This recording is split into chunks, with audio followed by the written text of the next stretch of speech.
कर्जगीमध्ये बालिकेवर लैंगिक अत्याचार करून तिचा खून करण्यात आलाय। केंद्रीय अर्थसंकल्प मांडताना तुम्ही महिला बालिका सुरक्षेवर काय तरतूद केली, आपली यामध्ये जबाबदारी नाही का, असा संतप्त सवाल खासदार विशाल पाटील यांनी संसदेत केलाय। तर देशाला सर्वाधिक कर देणाऱ्या महाराष्ट्राच्या विकासासाठी आर्थिक तरतूद करण्यात सरकार मुद्दाम दुर्लक्ष करत असल्याचा आरोप देखील त्यांनी भाषणात केलाय। अर्थसंकल्पीय अधिवेशनात विशाल पाटील जोरदार कडाडलेत। सांगली आणि पश्चिम महाराष्ट्राचा नामोल्लेख टाळण्याचा अर्थमंत्र्यांनी विक्रमच केलाय, अशी टोलेबाजी केली आहे। ते पुढे म्हणाले, महाराष्ट्राकडे दुर्लक्ष केल्याने भाजपला लोकसभा निवडणुकीत फटका बसला होता। या अर्थसंकल्पात सांगलीसारख्या शहराचा स्मार्ट सिटीत समावेश, महाराष्ट्रातील विमानतळांची संख्या वाढवणे, सिंचन योजनांसाठी निधी देणे, IIT, IIM सुरू करणे, खतांवरील GST हटवणे, आशा वर्कर्सची मानधन वाढ अशा कोणत्याच गोष्टींकडे सरकारनं लक्ष दिलं नाही। शेतकऱ्यांच्या कर्जमाफीचं काय? भाजपने निवडणुकीपूर्वी तशी घोषणा केली। शेतकरी कर्ज परतफेडीच्या स्थितीत नाहीत, जे परतफेड करू शकतात तेही आता सरकारच्या फसव्या घोषणात अडकून पडलेत। या स्थितीत महाराष्ट्रातील ग्रामीण व्यवस्था पूर्ण व्हेंटिलेटरवर गेली आहे। राज्यातील विधानसभा निवडणुकीत भाजपने मिळवलेल्या यशावर विशाल पाटील यांनी टोलेबाजी केली आहे। ते म्हणाले, पूर्वी लग्नासाठी एका मुलाचा फोटो दाखवायचा आणि दुसऱ्याबरोबर लग्न लावून द्यायचा, असा प्रकार होता। महाराष्ट्रात निवडणुकीवेळी तेच घडले। एकनाथ शिंदे यांचा चेहरा दाखवून निवडणूक जिंकली आणि दुसरेच वरातीच्या घोड्यावर बसले। मॅन ऑफ द मॅचला 12वा खेळाडू बनवला आणि 12व्या खेळाडूला कॅप्टन करून टाकल्याचा टोला त्यांनी यावेळी लगावलाय। सांगलीचे नवे जिल्हाधिकारी म्हणून अशोक काकडे यांची नियुक्ती झाली आहे। जिल्हाधिकारी डॉक्टर राजा दयानिधी यांची सिडकोच्या सहव्यवस्थापकीय संचालक नवी मुंबई येथे बदली झाली आहे। दरम्यान काकडे हे सारथीच्या व्यवस्थापकीय संचालक म्हणून कार्यरत होते। नवे जिल्हाधिकारी काकडे बुधवारी पदभार स्वीकारणार आहेत। डॉक्टर दयानिधी हे जुलै 2022 मध्ये सांगलीचे जिल्हाधिकारी म्हणून रुजू झाले होते। त्यांच्या काळात लोकसभा आणि विधानसभा या दोन्ही महत्त्वाच्या निवडणुका पार पडल्या। 2024 मध्ये आलेल्या पूर आणि अतिवृष्टीच्या काळात डॉक्टर दयानिधी यांनी चांगलं काम केले। त्यांचा कार्यकाळ पूर्ण झाल्याने त्यांच्या बदलीबाबत अनेक दिवसांपासून चर्चा होती। मंगळवारी बदलीबाबतचा अंतिम निर्णय झाला। डॉक्टर दयानिधी यांची सिडकोच्या सहव्यवस्थापकीय संचालक म्हणून बदली झाली आहे। सांगलीचे नूतन जिल्हाधिकारी काकडे हे संधी अधिकारी आहेत। सध्या ते सारथीमध्ये व्यवस्थापकीय संचालक म्हणून कार्यरत होते। त्यांनी यापूर्वी सांगलीमध्ये निवासी उपजिल्हाधिकारी म्हणून काम केलं होतं। तसेच नांदेड जिल्हा परिषदेचे मुख्य कार्यकारी अधिकारी म्हणूनही काम केले। त्यानंतर सारथीचे व्यवस्थापकीय संचालक म्हणून बदली झाली होती। काकडे हे बुधवारी सकाळी डॉक्टर राजा दयानिधी यांच्याकडून सांगलीचे जिल्हाधिकारी म्हणून पदभार स्वीकारतील। जत येथील अल्पवयीन मुलीवर झालेल्या बलात्कार आणि अत्याचार करून तिची अमानुष खुनाच्या घटनेच्या निषेधार्थ विट्यात सर्व धर्मीयांनी रस्त्यावर उतरून निषेध मोर्चा काढलाय।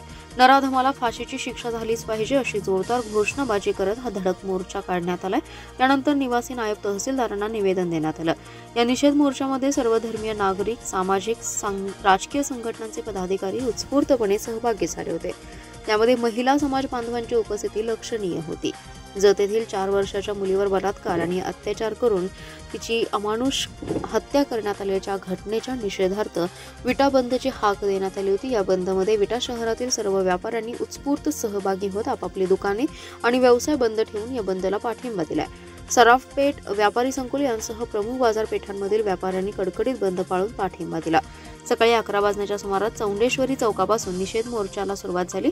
नराधमाला फाशीची शिक्षा झालीच पाहिजे अशी जोरदार घोषणाबाजी करत श्री चौंडेश्वरी चौक कॉर्नर मार्गे, यशवंत नगर, पाटील पेट्रोल पंप कॉर्नर मार्गे, शगुन कॉर्नर, मॉडर्न संकुल मार्गे, क्रांतिसिंह नाना पाटील पुतळा कॉर्नर, कराड रोड मार्गे हा मोर्चा छत्रपती शिवाजी महाराज चौकात आला। त्या ठिकाणी निषेध सभा झाली।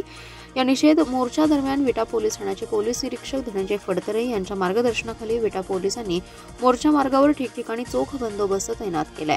यावेळी झालेल्या निषेध सभेत डबल महाराष्ट्र केसरी चंद्रहार पाटील, मोहसिन मुजावर, शंकर मोहिते, राजू मुल्ला, फिरोज शेख यांच्यासह मान्यवरांची भाषणे झाली। सर्वांनीच या घटनेचा निषेध व्यक्त करत या प्रकरणातील आरोपीला फाशीची शिक्षा देण्याची मागणी केली। दरम्यान वैभव पाटील आणि अमोल बाबर यांनी भेट देऊन आंदोलकांना पाठिंबा दिलाय।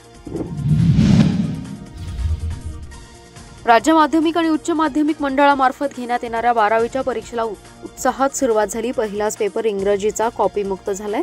जिल्ह्यात कोणत्याही परीक्षा केंद्रावर गैरप्रकार झाला नसल्याचे शिक्षण विभागाच्या वतीने सांगण्यात आले। जिल्हा परिषदेच्या CEO तृप्ती धोडमिसे, अपर पोलीस अधीक्षक ऋतू खोकर यांनी विलिंग्डन महाविद्यालयास भेट दिली। जिल्ह्यात 320 उच्च माध्यमिक विद्यालये आहेत। या विद्यालयातील 51 केंद्रांवर 32,509 विद्यार्थ्यांनी परीक्षेसाठी नोंदणी केली आहे। पहिलाच इंग्रजीचा पेपर होता, त्यामुळे विद्यार्थी आणि पालकांच्या चेहऱ्यांवर तणाव दिसत होता। परीक्षा केंद्रावर सकाळी 9 वाजल्यापासून विद्यार्थी आणि पालकांनी गर्दी केली होती। अनेक पालक विद्यार्थ्यांचा आत्मविश्वास वाढवत होते। केंद्राच्या आत जाण्यापूर्वी काही विद्यार्थी हातात पुस्तक घेऊन उजळणी करत होते। केंद्राबाहेर पोलिसांचा बंदोबस्त होता। जिल्ह्यात यंदा कॉपीमुक्त अभियान राबवण्यात येते, त्यामुळे अनेक केंद्रांवर ड्रोनच्या घिरट्या सुरू होत्या। तसेच सीसीटीव्हीचा वॉचही ठेवण्यात आला। विद्यार्थ्यांची कडक तपासणी करूनच प्रवेश दिला जातोय। परीक्षा केंद्रांवर होणारे गैरप्रकार रोखण्यासाठी जिल्ह्यात शिक्षण, गटविकास अधिकारी, तहसीलदार, जिल्हा परिषदेचे खाते प्रमुख अशा 40 भरारी पथकांची स्थापना करण्यात आली। या पथकाने दिवसभर वेगवेगळ्या परीक्षा केंद्रांना भेटी दिल्या। तसेच केंद्रांवर पथक होतं। जिल्ह्यात सर्वच परीक्षा केंद्रांवर कोणताही गैरप्रकार न होता शांततेत पहिला पेपर पार पडलाय। कुठेही कॉपीचा प्रकार आढळला नाही, अशी माहिती प्रशासनाकडून देण्यात आली आहे। सांगली शहर मध्यवर्ती बस स्थानकात प्रवाशी महिलेच्या पर्समधील दागिने चोरणाऱ्या कोल्हापूर जिल्ह्यातील हातकणंगले येथील अट्टल महिला चोरट्यांना जेरबंद करण्यात पोलिसांना यश आलं। या दोघींकडून चोरीतील 4,59,000चे दागिने जप्त केलेत। स्थानिक गुन्हे अन्वेषणच्या पथकाने अंकली पुलाजवळ सदरची कारवाई केली आहे। वर्षा इक्बाल लोंढे आणि सपना राजू चौगुले असं अटक केलेल्या महिलांची नावे आहेत। इचलकरंजी येथे राहणाऱ्या स्वाती नाडगोंडा या शुक्रवारी लग्न समारंभात तासगाव येथे गेल्या होत्या।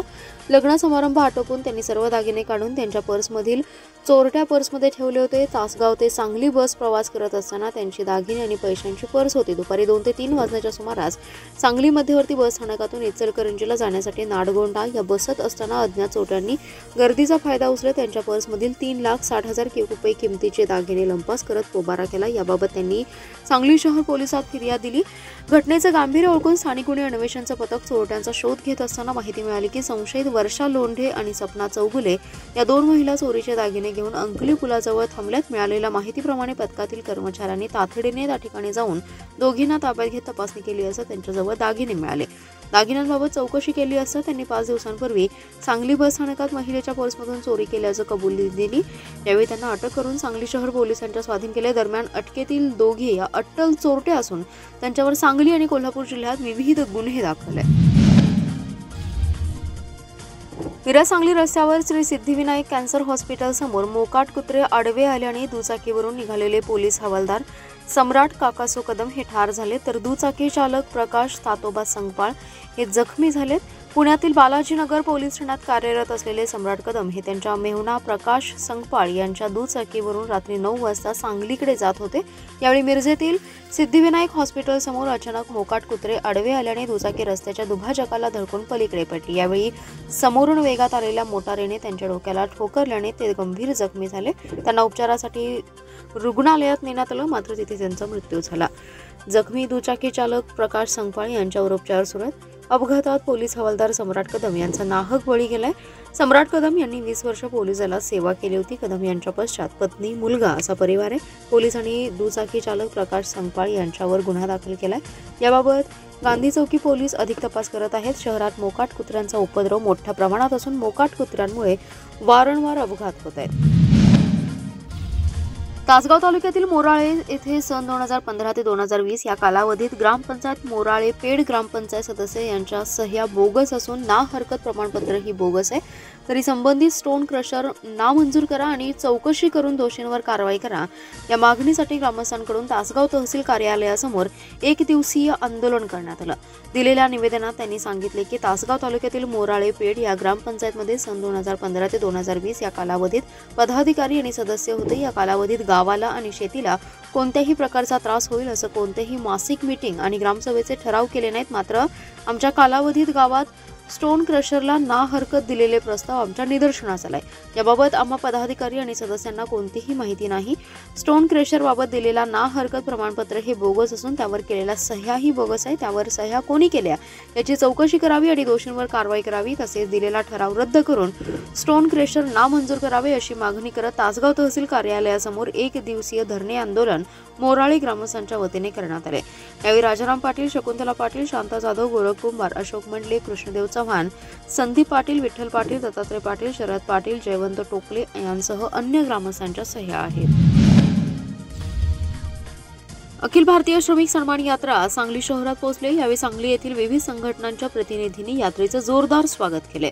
असंघटित कामगारांना हक्क मिळवून देऊन देशभरात त्यांचा एक मजबूत लढा उभा करणे हा या यात्रेमागील मुख्य उद्देश असल्याचे श्वेता तांबले आणि राजू भिसे यांनी सांगितले। मुस्कान संस्थेच्या सुधा पाटील, वेश्या अन्याय मुक्ती परिषदेच्या संगीता मनोजी, अन्नधान्य अधिकार चळवळीच्या शाहीन शेख यांनीही यात्रेचं स्वागत केले।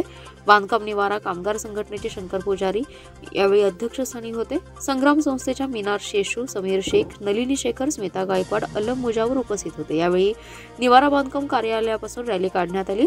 गुलाब कॉलनी, माळी चित्रमंदिर, गुलमोहर कॉलनी, मराठा संस्कृत कार्यालय या ठिकाणी रॅली समाप्त करण्यात आली। यावेळी बोलताना शंकर पुजारी म्हणाले, 25 जानेवारीपासून अखिल भारतीय श्रमिक सन्माननीय यात्रा सुरू करण्यात आली आहे। कन्याकुमारीपासून सुरुवात झाली आहे आणि ती 25 फेब्रुवारीला दिल्ली येथे पोहोचणार आहे। या रॅलीचा प्रमुख हेतू देशातील 95% असंघटित उद्योगातील कामगार सामाजिक सुरक्षा मिळवण्यासाठी, प्रेमासाठी, 60 वर्षानंतर कामगारांना पेन्शन मिळण्यासाठी, या सर्व कामगारांना ESI योजना सुरू करण्यासाठी, सर्वांना घरकुले मिळण्यासाठी, जास्त विविध मागण्यांसाठी ही रॅली काढण्यात आल्याची माहिती शंकर पुजारी यांनी बोलताना दिली आहे।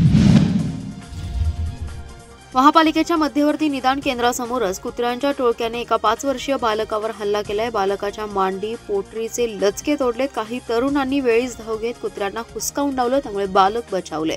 या बालकावर येथील शासकीय रुग्णालयात उपचार सुरू आहेत। महापालिकेच्या मध्यवर्ती निदान केंद्रासमोरून एक 5 वर्षीय बालक चालत निघाले होते। तेवढ्यात पाठीमागून कुत्र्यांचं एक टोळकं आलं आणि त्या बालकाला घेरलं।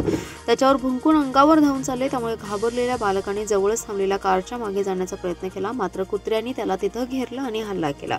महापालिकेच्या मध्यवर्ती निदान केंद्रात चाचणीचे रिपोर्ट नेण्यासाठी आलेल्या संकेत चव्हाण या युवकाने हा प्रकार पाहिला आणि केंद्रातील कर्मचाऱ्यांना तातडीने बाहेर बोलावलं। कर्मचाऱ्यांनी घटनास्थळी धाव घेऊन कुत्र्याला हुसकावून लावलं, पण तेवढ्यात कुत्र्यांनी बालकाच्या मांडीच्या वरील बाजू आणि पोटरीचा लचका तोडला होता। महापालिकेच्या मध्यवर्ती निदान केंद्रातील कर्मचारी अक्रम मुल्ला, वसीम सय्यद, भाऊराव भिसे, विनायक पाटील, प्रवीण जकाते, ऋषिकेश गोंधळे, विनायक बन्ने यांनी बालकाला कुत्र्याच्या तावडीतून वाचवलं। या बालकाला पत्ता, वडिलांचं नाव सांगता येत नव्हतं। शिवशक्ती व्यायाम शाळेजवळ काही मुलांनी हे बालक इंदिरानगर परिसरातील असल्याचं सांगितलं। मग कर्मचारी बालकासह इंदिरानगरमध्ये गेले आणि घरचा पत्ता मिळाला। तोपर्यंत परिसरात पालकही या बालकाचा शोध घेत होते। बालक आणि पालकाला घेऊन कर्मचारी सिव्हिल हॉस्पिटलमध्ये पोहोचले आणि जखमी बालकावर उपचार केले।